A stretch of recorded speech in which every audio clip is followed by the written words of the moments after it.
Привет! Сегодня будем разбирать мелодию «Улетай на крыльях ветра» из оперы «Князь Игорь Бородина». Мое распределение смычка здесь выписанное, оно для тех, кто не любит играть у колодочки. Оно вас заставит все-таки приближаться к колодочке. Да, то есть в этой песне работаем над игрой у колодочки и над вибрацией четвертым пальцем. Или если вы совсем начинающий, вам просто нравится эта мелодия, то вот это простая версия, и ее можно, в принципе, выучить очень начинающим. Все одна первая позиция, только нету переходов, нету второй, третьей позиции. Ну, поехали.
Теперь разберем все помедленнее и поближе.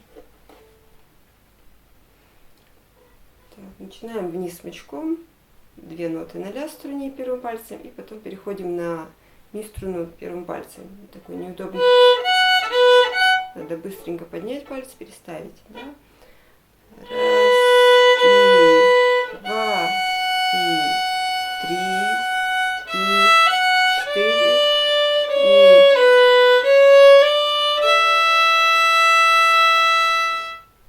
Пауза маленькая.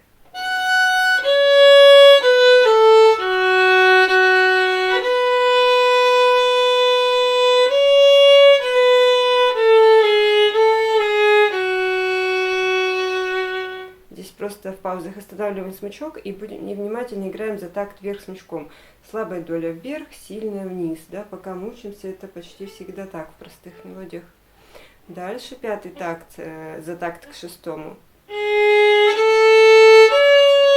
Так, не попала на дудес. То же самое первый.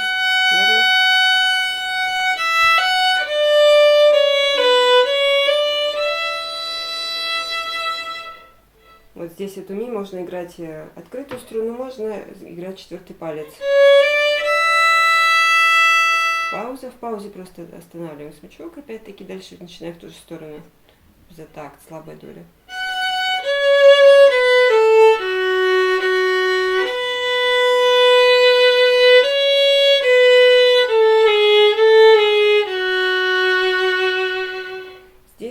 8 в 9 такте лучше играть ля четвертым, потому что если вы будете играть, то вот этот переход между струнами будет слишком слышен.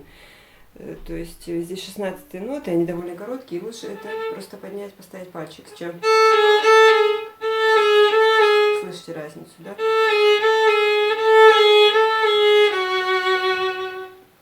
Дальше 10-й такт, на соль струну переходим.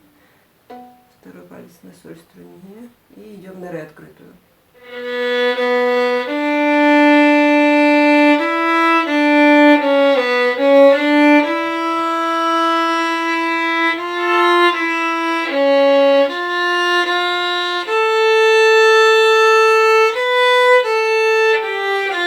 Вот здесь вот будьте внимательны, в конце 12-го такта, в конце не фа диез, а фа бикар, потому что бикар и вообще все знаки распространяются на весь такт.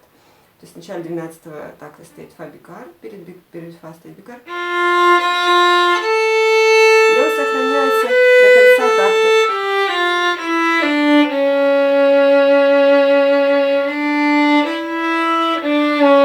Здесь тоже в 13-м такте в конце, как вот было ля соль, лучше четвертым сыграть.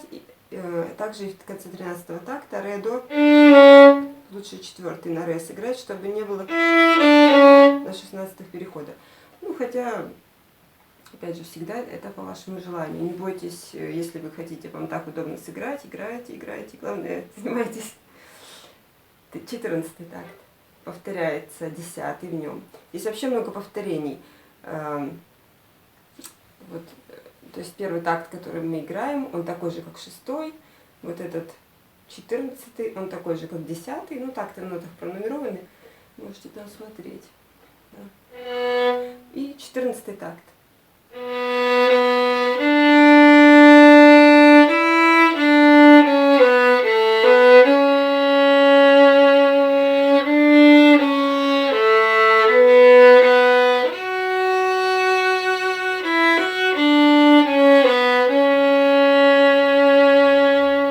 Большая пауза, переносим смешок опять, начинаем как сначала. Мелодия на верхней октаве. Да, мы ее сыграли вверху, потом сыграли внизу, немножко измененно, опять вверху. 18-й такт.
Да, как последние два такта. То есть здесь произвольно заканчивается музыка, и мы вместе с музыкой заканчиваем видение.